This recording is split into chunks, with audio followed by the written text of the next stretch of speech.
another episode of Tubby Talk. I am Terry from Terry Leahy Films. With me, as always, are my co-hosts. I'm Chris. I'm Steve. And they are the owners of Tubby Robot Ice Cream Factory here in Manioc, where they serve delicious ice cream, except on Mondays and Tuesdays, so that we can do this show and they can make it. They make it here.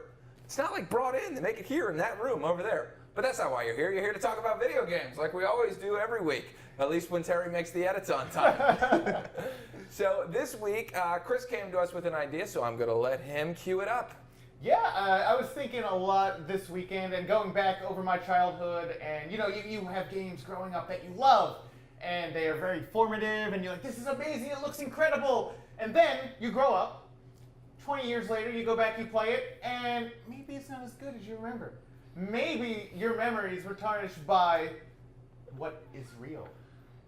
So yeah, I really thought it would be fun to talk about games that don't hold up. Games that we used to love, that everyone used to love, that you come back and play today and it's not good. Yeah, I know I have a whole pile of them. Did you have any you want to start with, or should I kick it off? Well, I think you should kick it off, but I think we should also specify the game. Parts of the game can still be good, right? It can just be certain things that definitely didn't hold up as far as the test of time. I mean, can it though? I can think of one specific one that does defy that. Well, let's start with that then, and then we Sure. can. Boy, we're starting with a heated one right off the bat. Final Fantasy VII. Oh yeah. Has some of the craziest blocky polygon style movement in it that I've ever seen in a game. I get it, they were trying to do something amazing. And I'll tell you what, the cutscenes still are amazing.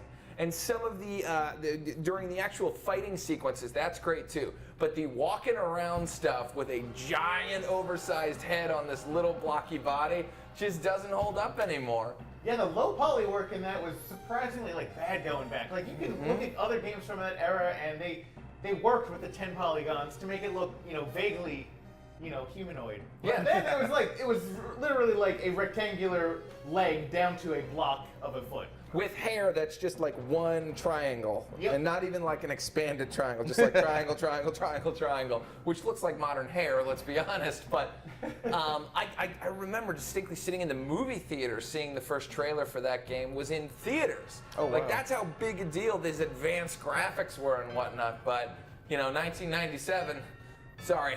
Well, so that's the Only visuals. 20 years ago. Yeah. True. That's the visuals. How about the gameplay? Do you think That's still the holds thing. up? I think a lot of the gameplay absolutely holds up. The fighting is still exciting to kind of pick your move and make sure you get your materia in time and to watch your bar kind of go up before you can attack. It's still very exciting gameplay, and of course the story is still magnificent, but there are parts of it that have me so excited for the remake because I think it's going to be a much different kind of experience. First of all, the gameplay is going to be different. Yeah, like, they're they are gonna doing totally. it I mean, it seems like the only thing that will be from the original game are the characters and the story, and everything else will be different. The graphics are completely overhauled. The gameplay is completely overhauled. So it's not like the action, real-time, turn-based thing. Yeah, that it's they're going to doing? be that quasi MMO kind of style combat is what it looks like. Honestly, I hope that someone does the same treatment that they did to Ocarina of Time and put it on, what's the engine that everything uses, the high-end gaming Unity? engines. Unreal. Unreal. Like someone took Ocarina of Time and put it on Unreal. I hope they do the same thing with the standard issue Final Fantasy VII, so you can have that exact same RPG, but just up to the nth degree as far as the graphics are concerned. But yeah, that is one that's a little out there, and I know people are going to hate that I just said that, but the truth is, it's also kind of become outpaced. Like getting from this side of the screen to this side of the screen is a little slow for nowadays standards. And that's one of the things, but it's just like movies. Movies from the 30s and 40s, they take a long time to explain what they're doing. It's just like gaming from 20 years ago. They took longer time, and maybe that's a frame rate issue. Well, and also some of that might just be the shorthand that you pick up from having the games industry having been around for like 40 years. Some things that were, like you said, need to be explained back then are kind of like tropey now. Or they're kind of like a given. So when they program the game, they're like, oh, you don't have to have a character come up and say, hi, I'm Cloud, I'm from this city, this is my situation, let's go. Like you can kind of, you have different techniques you can use now. Some of them borrowed from movies and TV, and some of them just unique to video games where you can explain that. Yeah. But on the other hand, they really like having you walk around in empty pre-rendered backgrounds because they had, 4 discs or so? 3 discs. 3 discs to fill, so they're like, why not? Yeah, I filler. think, I mean, and I think that's something to be said for developers as you're working on stuff, future forecast that we might be impressed by this now, but just get me into the game, like don't take up time, and when you go back, you're going to be epically bored going through some of these scenes. And I know maybe it's a desert area, or it's a chocobo race is so long. And I think that was isn't this exciting? We have chocobos and data, and we can do things, and look at that Mog. Whereas now it's kind of like, this is a haul trying to get through this part. So yeah, I think part of that is pacing has, the art of creating a video game and pacing them and making it so that every moment has something interesting happening. Like, that's come a long way, and that's just stuff that developers have learned that they did not have back then. Even, that was Final Fantasy VII.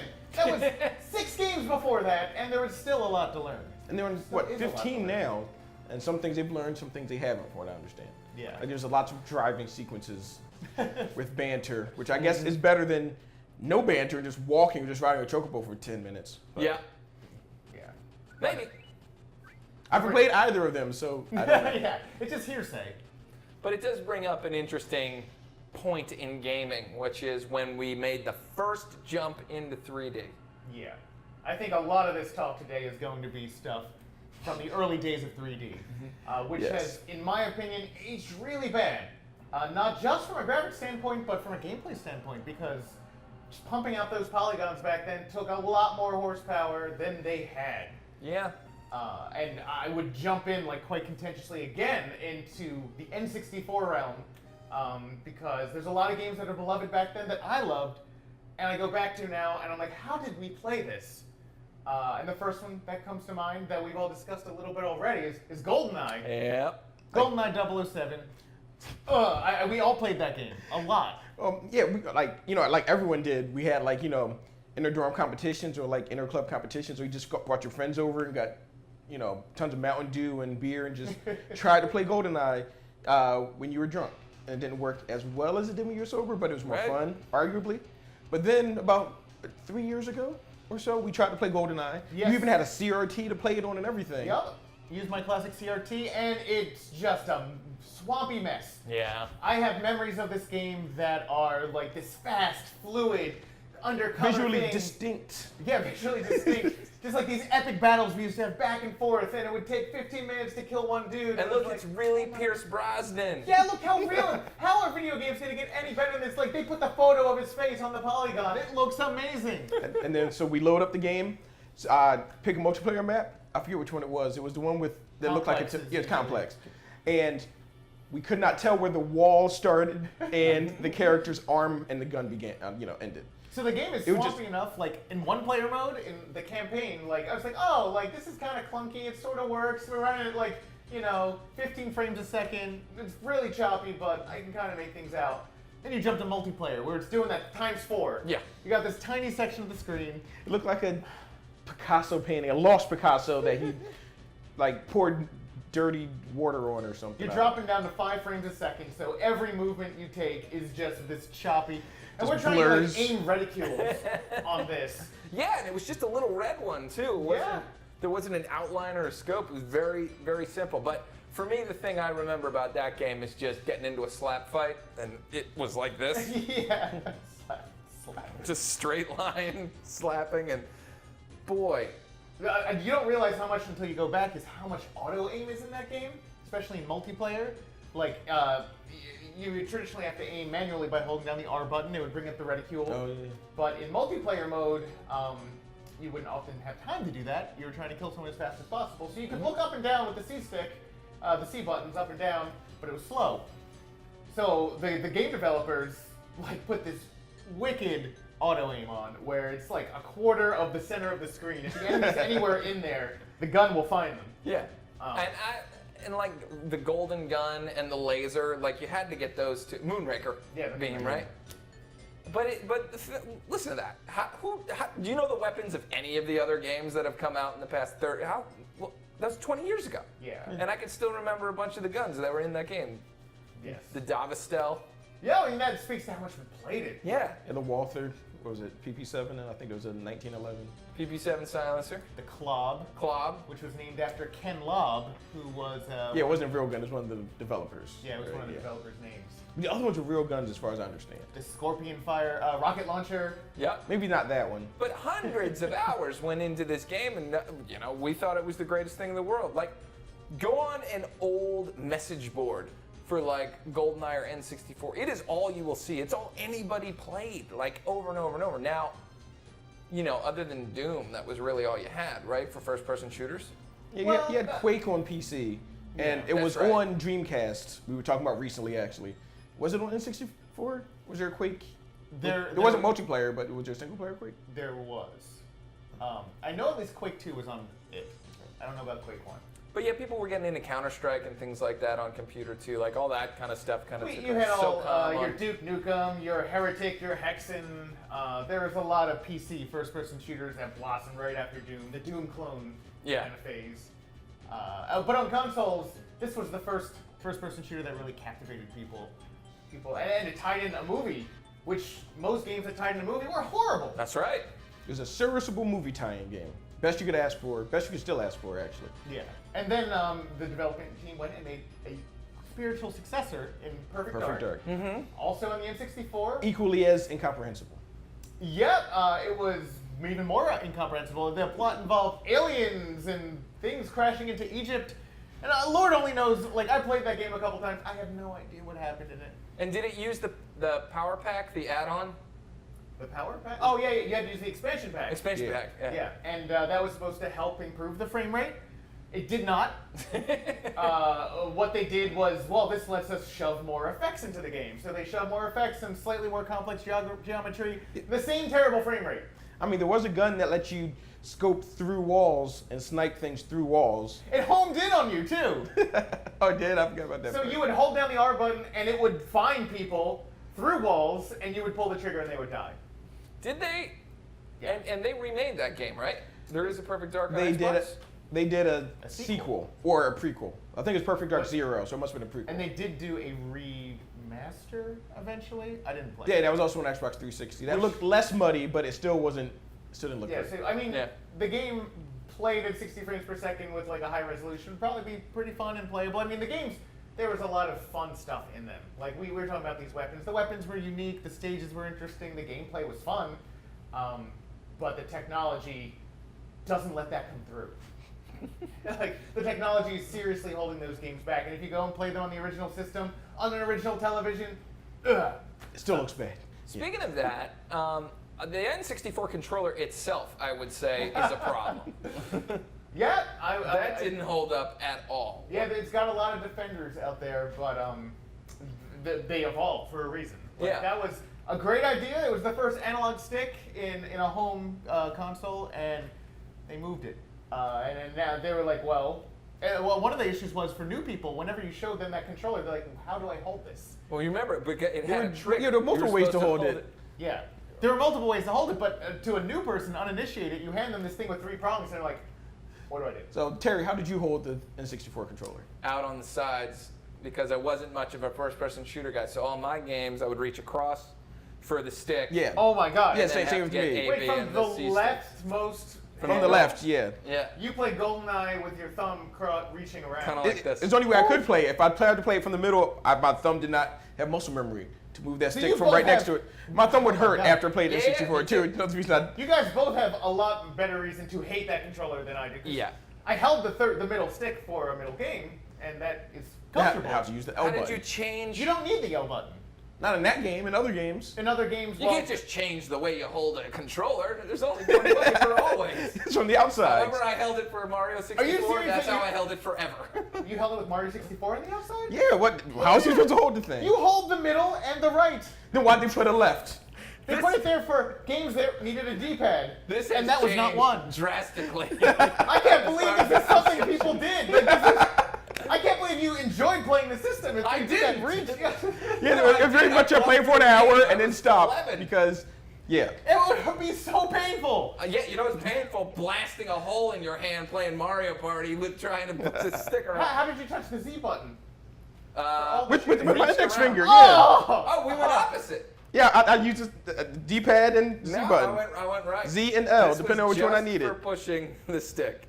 Everything else was done over here. Oh my God. What, Chris, how about this? How do you hold modern day consoles? Do you put your index finger on the triggers on the top, or do you, I mean, your index finger, or do you use index and middle finger? I use for the, just index finger. and you move between the trigger and the button? Correct. Yeah, see, because they So have the do two I. buttons on the back. Yeah, so apparently lots of people hold it with the middle finger middle on the hand. trigger and also a weird claw motion for the face. So they made up their own way to hold it as painfully and awkwardly as an N64 controller. I'll tell you what to do. Is he doing the dash? Your little guy there from? Oh, is yeah, he yeah, dashing Big from Big Mega Man Man X, yeah. He's just kind of Looks doing the like he's- normal run. If you did the dash in Mega Man X, I would hold the controller, and with my index finger, I would hit the A button how I did it, too, on the actually. inside. Yeah. So like I wouldn't, not with a thumb, but I would go and hit it like that so I could keep shooting. It really You should. want to talk about screwing up your hands? I played that same way, and later I was like, they really should have mapped dash to a shoulder button. Yeah. This is why oh we my have God, shoulder that buttons. would've been Let me see. brilliant. Let me see. So I'm playing this. So you're dashing. There's Couldn't two you ways. dash by tapping could- direction twice? you could Because I'm pretty sure double that's what I tap, yeah. did. They had to tap tap so I could shoot. The only issue was And if I wanted to platform, I would use the. the double tap Right. was much harder to do if you're on a wall and wanted to do a dash jump. And that way you kind of had to hit B and A at the same time. That's right. Unless you're really good with the double tap. Yeah, I would do B and A at the same time, but I wouldn't be trying to shoot as well. Right. Doing it. I adapted my grip a lot for that game because I needed to master all of it. It was so much Oh fun. yeah, me too. Yeah. And it does hold up. We're not going to be talking about that as far Oh, as I no, know. Well, yeah, but that brings up an interesting point. Side scrollers hold up. Yeah. They just do. They still play great. You go back and play them, you're like, this is just like I remember. This is awesome. You go back and play something like, I'm going to say, Mario Kart 64 Oh. is not as good as it was. I loved it at the time, played a ton of block for it, a lot of battle mode. You go back, it's the worst Mario Kart. It had the EEE boost. It had the EE boost, but it was the worst Mario Kart. You go back, so they took 2D sprites, they took CG, like Donkey Kong Country style, and took, the 16 frame, the 16 points around it, and it's ugly. It's just ugly game. Low poly backgrounds. You're not alone. You're not alone in that. People do say that. I can't bring myself to say it. It was just too much fun. But I'll tell you what, a bunch of stuff that didn't hold up was any 3D platformer in the vein of Super Mario 64 that was not Super Mario 64, and at times Super Mario 64. But I say, or Mario 64. See, I think Mario 64 absolutely holds up. I did too. Personally, I think the feel of that game has not been matched until Mario Odyssey. Well, like that's what I was going to say. Like, I feel like it was fun until we got better. Yeah. Like, until we had better to experience, but also developers got better and utilized it. And it didn't change very much from the bones of the bones of Mario 64. I mean, I they just remember had a playing second joystick, which helps a lot. Yeah. And also just confidence in their design. Yeah, it's less about, I'm not saying it's flawless. There's definitely things that could be improved in Mario 64, but the gameplay and the feel, the way Mario reacts to the joystick and the A button, so good. in that Yeah. game. So good. I remember everyone was still waiting for Super Mario 64 2. Not Super Mario Sunshine, not Galaxy. We wanted Super Mario Mario 64 64 2 because of how good the handles were the first time around. I mean, there will never be a better adaptation from taking someone out of the 2D world into the 3D world and making it feel perfect. And it's blocky as hell. Oh, yeah. It's polygonal as hell. It's It's still- not a pretty game. It's But- still ugly. Yeah, but they had nice use of colors and backgrounds to differentiate things, unlike Goldeneye, which I guess was supposed to be mimic architecture more, so maybe that's why you see a brown hallway leading to a brown room, because that's how things are It's built. realistic. Yeah. Well, I think that was it. I think Nintendo was smart in saying we're not going to lean into trying to make anything look realistic. We're just not. We're going big polygon. We're going big blocky. We're just going to stay away from the idea of realism Until because New we're Donk smart. City. Well, until they had the ability to do it. Yeah. Right. And I mean, around like it was probably PS2 where you could get away with starting to push it, with starting to try and get a little more realistic and get some good results. Yeah. And But- Metal Gear Solid games and stuff. Yeah, Metal Gear worked. For sure. Actually, Metal Gear Solid 1 was on I was the gonna original say that. PlayStation, and it worked on that too, but that's just because the creators, they were really good. They really catered to it, and the overhead perspective probably helped quite a bit. Can you guys think of a side scroller that didn't hold up, or that was a lot of fun back in the day that's not anymore? I would say it holds up, but not as well. Donkey Kong Country. You go back, and part of that, I mean, a huge part of that game was wowing you with the visuals. True. And you go back, and it still looks really good, but it doesn't blow you away. It doesn't have that like explosive blow you away factor it had. And the gameplay feels, compared to like a really solid Mario, it's not as good. I would argue. A lot of people say Donkey Kong Country 3 is rough. Like that specific one I don't even remember is rough. 3. Was that still Yeah, on like- SNES? It wasn't SNES. It came out like at the dawn of the N64 era, so a lot of people had already moved on. It was one that I owned and played, and I have a soft place in my heart for that one. Even though like Kiddy Kong was kind of dumb, but it was Kiddy Kong and Dixie were the stars. Oh, okay. And I mean, Dixie's great. She hovers. Like any character that hovers, I want to be that character all the time. And when you're not hovering, you feel like you're gimped. When you're not hovering, you're asking, where's where's Dixie Kong? Why aren't I hovering? Yeah. I messed that quote up, don't worry. I tell you what were abysmal failures was any time Mortal Kombat or Street Fighter tried to go into the 3D realm and try and do like walking around. So that was the Street Fighter EX series, and that was Mortal Kombat 4 specifically. Yeah, 4 with the bald Quan Chi, I think his name was. Yeah, he was. Clunky, disgusting messes. Ugh. Now, as far as polygonal fighters go, I haven't looked at it in 15 years, but I remember it looking amazing. The N64 version. No. It wasn't? Okay. Mortal Kombat 4? Yeah. No. Okay. Oh, Guess it's more rose-colored nostalgia glasses. Yeah, I haven't looked at it in 15 years, so I don't know. I mean, remember War Gods? I remember War Gods, yeah. Oof. War Gods. What was the other one? Was it called Doom 64? No. There was a Doom 64. There was. Not Rage? No. Ow, dang it. You think It was the Knights. Mace? Mace, the Dark Mace. Ages? Yeah. Yeah, Mace? another clunky mess. Quest 64? Well, Quest 64. That was just a cheap game to begin with, wasn't it? Yeah, so that was made by a kind of no-name team because people were like, where are the RPGs on the N64? And they're seeing Final Fantasy VII happen on the PlayStation. Square's making things for the PlayStation. Why is no one making anything for the N64? So then, I forget what company it was. Some company was like, let's make Quest 64. It's an RPG as by the books as you can get. It stars a tiny magical boy hunting for crystals. You learn turn-based spells. Yeah. You attack enemies. It is the most bog standard RPG you can imagine in ugly N64 3D. I never played it. I've seen a lot of videos. Even as a kid, I was like, that looks really generic. I'm gonna wait for Zelda to come out. Yep. Yeah, it must be one of those things I've read in EGM, and I was just like, this does not look fun. I wanted N64 more than anything else in the world until I saw that game, and I was like, I'm good. I can wait. Right, side scroller. Since we're talking about side scrollers that didn't hold up, another maybe controversial choice: Sonic the Hedgehog 1. Ooh, yeah, I like that. Because it still looks pretty good, but after playing any other side scroller made after that, including other subsequent Sonic games, it controls like a piece of lead on bacon grease. Hey, you're right. After Like, Sonic 2, It's like slow momentum, right? Well, yeah, it's because like the momentum was the same like momentum like I guess formula used for the for 2 and 3 and Knuckles, but the fact that there was no homing jump, there was no bounce jump, the shields were just like box standard damage shields. You didn't have anything. You didn't have a spin dash.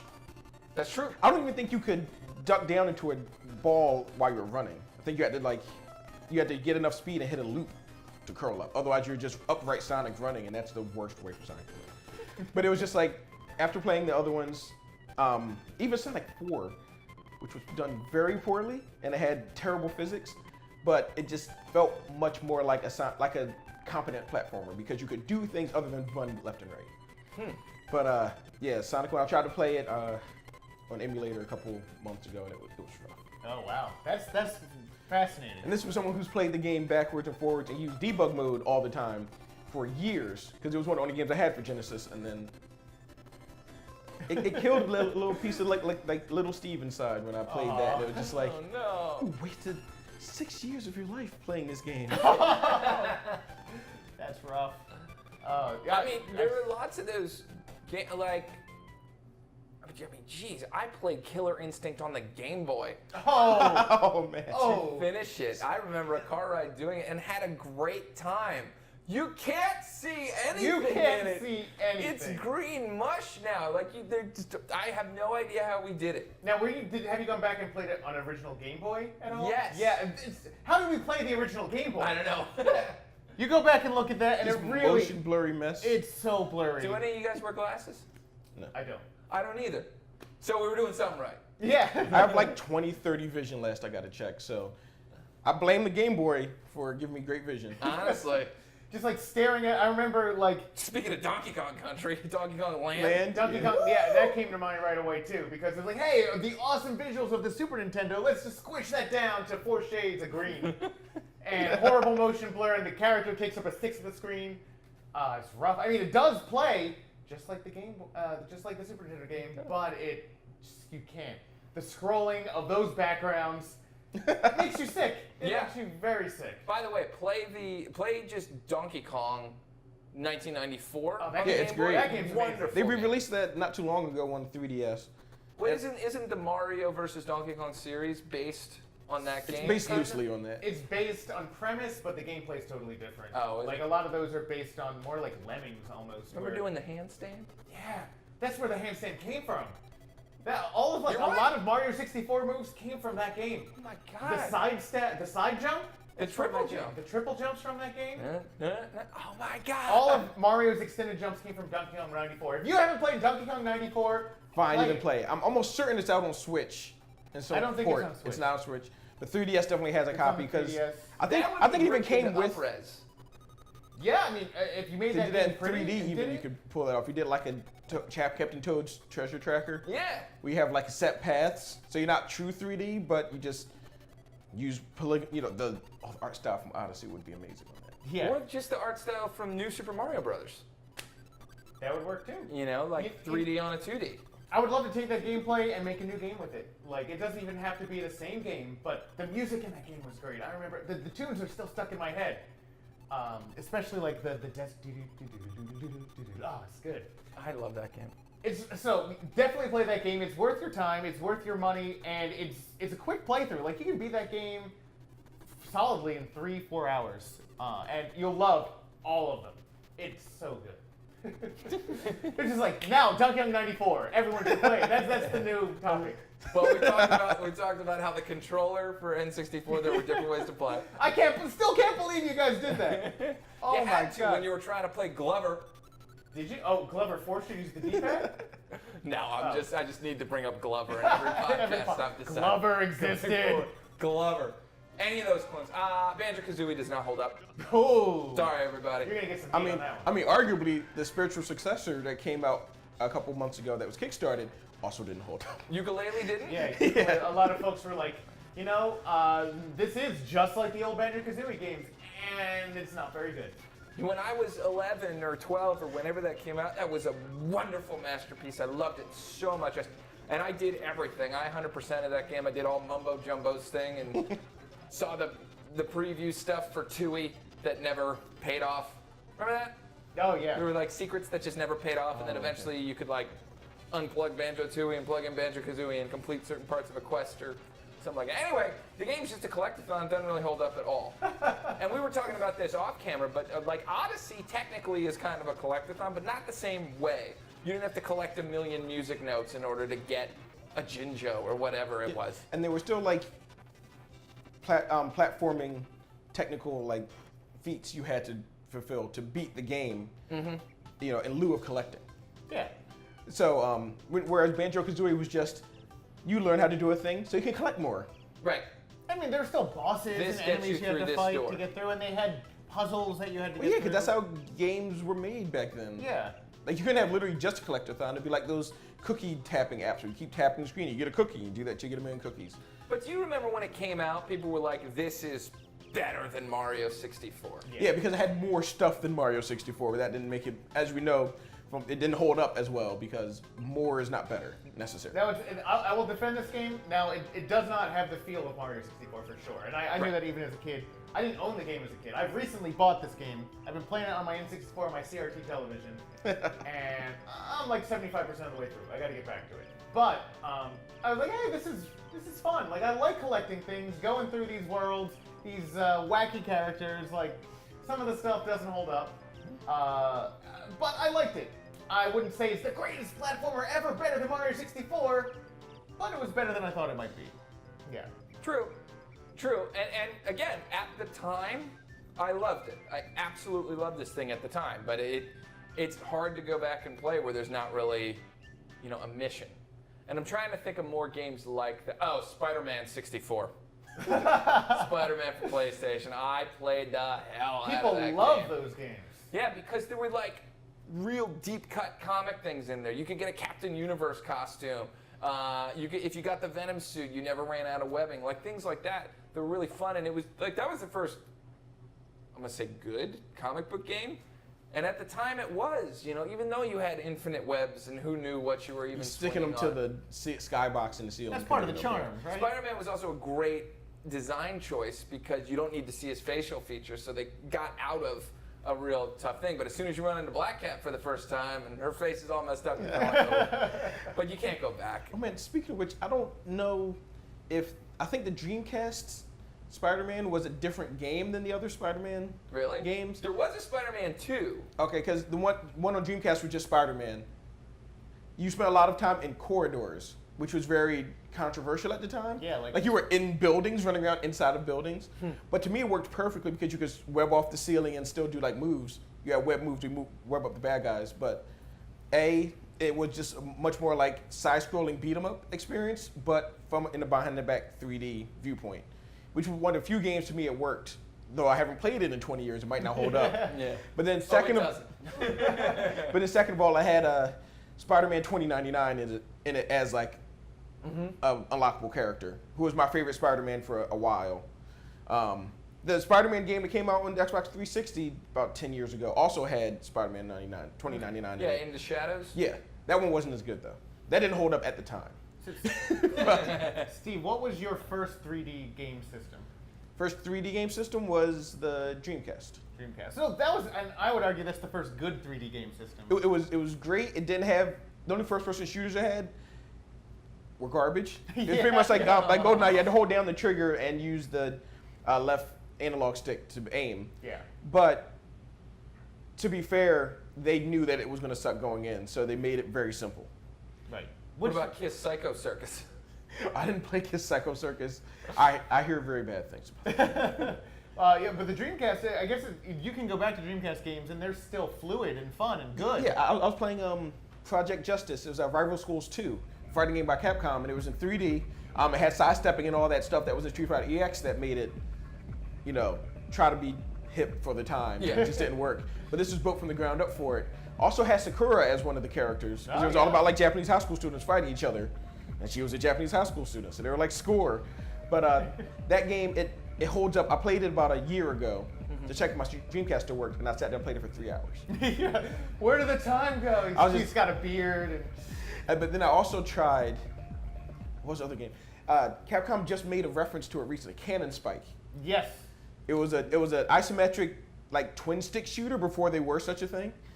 So you could play as different Capcom characters. There's Mega Man was a character, Cammy from Street Fighter, I believe Chris Redfield from Jill Valentine from Resident Evil was a character. So it was like Bang Bang had his blaster, Cammy just had guns, but everybody had some kind of projectile weapon, and they had like physical super attack that would clear out enemies on the screen. But you just ran. They all had skates on too. That was the weird aspect. Everybody was wearing roller skates. So like, they just released a new costume, or about to release a new costume for Street Fighter V, which is Cammy's rollerblades. From Cannon Spike. Yeah. So Cammy has a costume where she's wearing her rollerblades. But yeah, I tried to play it. It was a mess. Because twin stick shooters really benefit from having 2 sticks.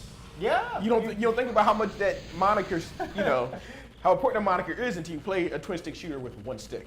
I mean, you're always shooting in the direction you're moving. So if you're trying to hit an enemy next to you, you have to back up and like circle around so you can shoot it. Where if it's quick, you don't have time to do that, you just die. So it was a very hard game, just because of pure mechanical failure. But it was pure fan service because you had Mega Man and Cammy and Jill Valentine and somebody else. Somebody from Power Stone was in it too. Oh, wow. And he just ran around and he just shot a bunch of bad guys for like 6 levels. You know, Capcom has so many properties that people care about, but they never really seem to pull them together in any meaningful way. And even, I think the problem is they just drop series. Like, they're like, I forgot about Street Fighter for a decade, guys. All right, it's back. Oh, Mega Man. I haven't made a Mega Man game in 15 years, but Yeah. Well, I was playing Mega Man 9 the other day. They were speedrunning it on GDC, and they were like, this game's 10 years old. And I was like, man, Mega Man 9 is 10 years old. That's right. And what has been out since? Mega Man 10 came out like directly after it, and that's it. So it seems like they get something people love, and then they just stop. Unless it's Resident Evil, and then they run it to the ground. Oh, Resident Evil up. had Resident Evil does not hold up, by the way. Whoa! 1 and 2. Yeah, 1 and 2? 1 and 2. It is too hard to play mechanically. Tank controls. I always here's this complaint from me all the time. Yeah. I hate tank controls unless there's a certain type of game, usually a game with a tank. Yeah. If there's a person, I don't want you to have to press back to back up, and they back up like a friggin' semi truck on the highway. Oh, I accept that in 1996, part of the horror was enjoyed in the fact that you couldn't control the damn thing. I would have loved. But now it's like, no, my brain is smarter than this, and you are holding me back. I would have loved that they just made a conceit where some Umbrella Corporation trapped you in some kind of mech suit that only works with tank control, so you're physically controlling it with joysticks. Well, you could put in some body horror element like that, like we've ripped off your arms and legs, and now you're stuck in your this torso mech. controlling this tank. Now And then I would that's love it. horror. Yeah. Wow, NFL Blitz. If you play sports, I that feel like into- NFL Blitz holds up better yeah. than some of the Madden games of the time. Yeah, maybe it does. Although I'm still upset that after Madden '94 they got rid of the trash talk button. I remember on the Genesis. You the sure that wasn't C button. the Joe Montana football? Yeah, in Madden '94, if you push the C button on the Sega Genesis, they would go, "Come on!" You heard it here. Terry has been bearing this grudge on Madden for 24 years. It's true. Wow. We're dying. We are. That's insane. I mean, I have a grudge against Madden, but it's a whole different issue. What's I won't that? get into it right now because it has nothing to do with holding up. Those contracts are stifling the best football game ever to be made. Football series, Wow, that's NFL 2K. On the Dreamcast, it peaks at, I guess it was 99 or 2001. 2001. It was the best football game I've ever played, will ever play, because none of these current Madden games come anywhere close to it. NFL 2K. Yeah, I remember the 2K series. It was perfection. And then EA's like, oh, here's $5 billion NFL. Only let us make Madden games. Sure. And then they continued it, renewed it twice, I think, so far. Yeah. But they still make the 2K basketball series, which is widely regarded as a better series, but that's not where my beef is. I don't actually play the basketball ones too much, although live sucks. Although Embiid's going to be on 2019 live, but I digress. Do you guys remember the Terminator 2 arcade game? Oh, yeah. Yes. And how cool you thought it was? Has anybody gone back and looked at it? I don't think it I was haven't cool. seen that one. Oh, no, the cabinet itself was really cool, and I always wish I had quarters to play it. I never did. I remember very scary metal skeleton soldiers. Yeah. Oh, that one. Didn't it have machine guns? Yeah, it was Yeah. machine gun. Okay, no, that one was awesome. Yeah. It's very cool. I'm sorry, I was Have thinking you it was a whole We different think game. it was awesome. We think it was awesome. Well, me and Chris ran it's into. playing right now. Well, contemporary to that was the Sega Jurassic Park shooter. Oh, yeah. Yeah. And we ran into that a couple years ago at a movie theater. They had a cabinet, like the original cabinet. It still held up. It was Yeah, a it's little hard to see because of just the bad late '90s era polygonal garbage. Mm-hmm. But it was still so crisp, and we just so used to seeing those dinosaurs in motion. We were like, we got this. It's still fun. We got to the third stage on the first credit just from muscle memory. Felt good. Well, we were talking, though, a lot of this sloppiness comes from transitions. Like, we're talking about the transition to 3D. Yeah. Had a lot of ugly stuff. RPGs moving there, platformers moving there, sports games moving there. Like, a lot of ugly stuff happened. And if you go back even further, I think we'll find some more examples. Like, I'm thinking of my first game system was the Coleco Vision. Oh, boy. Which, With the knob. Yes, it's better than the Atari 2600, but worse than the Nintendo Entertainment System. and I played a lot of games. I recently purchased one again. I was like, this is pure nostalgia. I want this. I'm going to plug it into my CRT, see how it holds up. Weren't you playing like Ladybug or something? Yeah, Ladybug I was playing. Ladybug is still a good game. I remember playing that a lot. It's a Pac-Man clone.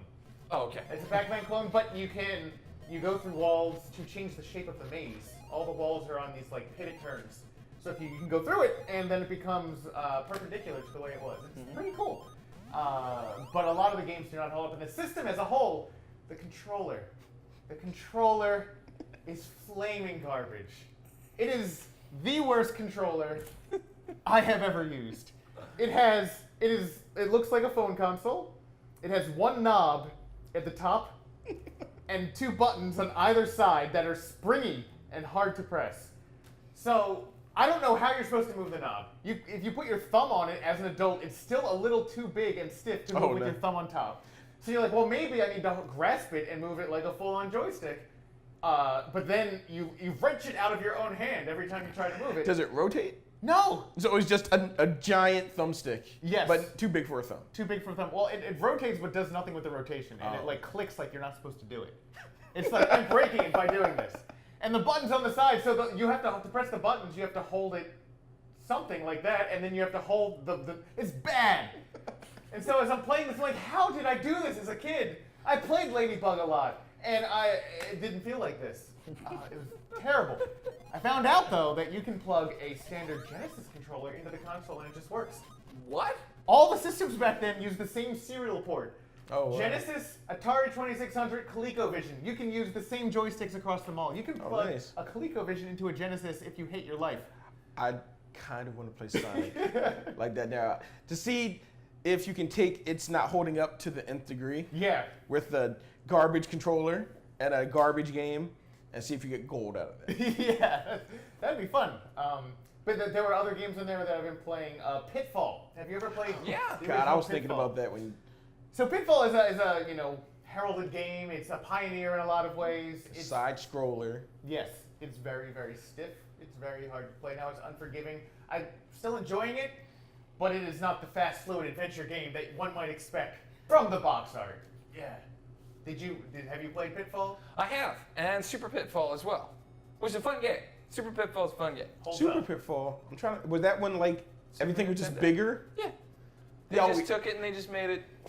Put 16-bit graphics on it. Yeah. I think I have played that. The jump is the same though. and when you grab the vine, you get that little theme music too. Yeah, after Mario Brothers, every jump in every other game was garbage. Yeah. None of those held up. Pitfall, going back and playing, you have to do pixel perfect jumps, which is not as hard because the pixels were huge. But it's tough. I would argue it's very hard to play the original Smash Brothers. I mean, after Melee came out, it was just... Yeah. It's so hard to go back after that game came out. Yeah, I mean, Melee really sped it up. And it's, people cling to Melee a little too hard, I think, when it comes to new stuff, but it was great. At the time, it was great, So fluid. and it's still fun. Yeah, but the original, it is extremely hard to play. And I played as Star Fox, so his moveset totally changed when they went to Melee. So for me, it's even harder. Yeah. But it's true. I mean, yeah, pretty much the 64 doesn't hold up. N64 doesn't hold up. Yeah, you heard it here first. That's right. Now, there are a lot of games. And neither does PlayStation, but... Yeah, PlayStation is even an uglier version of the N64. Yeah, the game that keeps jumping in my head, it's not really worse than I remember because it was pretty bad then. But it was one of the first games for PS1. It was Jumping Flash. Jumping Flash, yeah. We played as a robot mech. And you had to jump up, and there was just a big grid with platforms above it, so it had some verticality to it. I remember you had to collect a bunch of carrots. I don't remember if that was the goal or if there was a power-up. But you had to jump, and every time you jumped, the camera would follow the rabbit mech up into the air and then reorient down. So you have to remember where you're jumping to, and you're trying to jump. You couldn't see the ground on the way up. Yeah, you couldn't see the ground on the way up, but it wasn't locked. Movement wasn't locked to a grid, so it wasn't like Frogger where you move one block at a time. Yeah. It was basically overblown Frogger, but with a rabbit. And garbage controls, garbage visuals, and every time we talk about a polygonal mess, that popped directly into my head. I'll throw one out there that's a bit controversial. I think Chris will get upset about it. Original Star Fox. Oh. I would wager maybe unplayable. On the SNES. On the SNES. Not 64. I could play. Well, I felt like Star Fox 64 was incomprehensible to me, but that was at the time. I haven't played it since. I also didn't play a lot of it in 64. I only ever played it when I bought Chris's. Oh. I like original Star Fox way more than 64. Way more than 64. How? So the frame rate. Something explodes and. Oh, it's like. It's got gravitas. You cannot say slowdown effect. Yo, It's for dramatic. That's how it has to that be way. half the NES games. Yeah. If it wasn't for slowdown, you would never beat So- like Ghouls and Ghosts. That that's game, true. Here's the thing. That game, the frame rate was horrible, and I will grant you that. They had to narrow the field of vision to even get that frame rate. Like, if you play that, it's like, oh, it's a square. Why is it a square? But the music in that game, unmatched to this day. The John Williams-like score, I think the Star Fox 64 has hall-full music compared to that game. Also, the gameplay, you had to aim in Star Fox, and you didn't have a reticule. And that was amazing, I thought. That's impossible. It was just like playing a shmup, but It's like behind a the ship view, yeah. You were doing the fact that you could turn your ship sideways with the LNR. I love the scenarios in that game. One level I have to explain. Space Armada. Do you remember Space Armada? Was it level 1? No. Then I don't remember. So there's a level where you're in space and the whole object is to fly into larger spaceships and blow up their cores and fly out of them as they exploded. And none of the Star Foxes since have done that, and it was amazing. It played fantastic music. It felt like Star Wars should have felt like. You're flying, you blow up a core, and you're dodging these pillars. I don't know why there's pillars, but they're fun to dodge. Blur, blur, blur, blur. They make a great noise as they go past you. Shoo, shoo, shoo. They hold up the ship in zero G, obviously. Yeah. That game, I love going back and playing all the branches. I love Star Fox 1. I'm not ashamed to say it. Well, I don't think Star Fox 1 holds up. That's fair. Just like Terry doesn't. And I don't think Mortal Kombat 1 holds up either. Now we have to fight, sir. I never liked Mortal Kombat. No, Mortal Kombat 1 to me held up more than some of the later ones because it was just pure, like, digitized crud to begin with. Mm-hmm. So you go back and look at it now, it's still digitized crud and it's like a stain on the eyes to watch it, but the gameplay is still there. But I don't mind Mortal Kombat 2. I do mind Mortal Kombat 1. I think 1 is too basic. too slow, maybe. Slow. Too slow. Because that's something I do want to bring up, is games were fast on the NES and SNES if they were designed right. Like, there are fast games where you really have to... Battletoads is a great example of that. Like, Stages that were one fast, racing and the part, stages were very slow. Like, the first stage is painfully slow. But that kind one of. But it still super holds up. fast, you know, The on speeder the jet bike bikes, stage. that's still There's also insanely A fast. jet plane stage, and there's a normal surfboard stage. Yeah. But Well, those stages Boogie Board. were really cool, and it really showcased how fast, like you were saying, those games, they were running at 60 frames per second back then. Like, that's where we got that. Like, that was the refresh rate of the television. And the games ran at that speed. in Felt great. North America. In North America, yeah. In PAL regions, you got 50. And, yeah. And you still do. That's how good. So, Star Fox 64, the thing I think that ruined that game for me was lock on. Locking on was nonsense. Destroyed What do all you the mean fun. locking on? So if you held down the blaster and you locked onto things and you shot at homing, and that was the main attack people did. Oh, yeah, that's true. And- But I just and like... every Star Fox from thenceforth. Thenceforth. Every Star Fox from thenceforth. Yeah, all of them took that mechanic forward, and I hate that mechanic. You know what does hold up? Star Fox Adventures. Does it? No. Thank you for stopping by Tubby Talk this week. Thank you. Good night, everybody. We could go out right there if you want to. Yeah, actually, that's pretty good. Star Fox Adventures for Life. Dinosaur Planet. Dinosaur. What was it originally called? I It think was that- Dinosaur Planet. Yeah, Whatever. Crystal made the transition out of that game into the regular world. And then made it into subsequent Star Fox games. Yeah, and then became Fox's girlfriend. And then wasn't she not in a game because they broke up? It's something weird.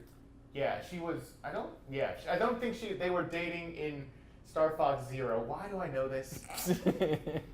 Because it holds up. If you have any games that you think still hold up or don't hold up, let us know in the comments. We love doing this kind of stuff for you because this is Tubby Talk, where we talk about video games, and these wonderful guys will give you some ice cream. So come on in, Tell him about video games you think still hold up. Battle this person on Star Fox. Maybe he'll hook it up to Wallavision so you can experience pain.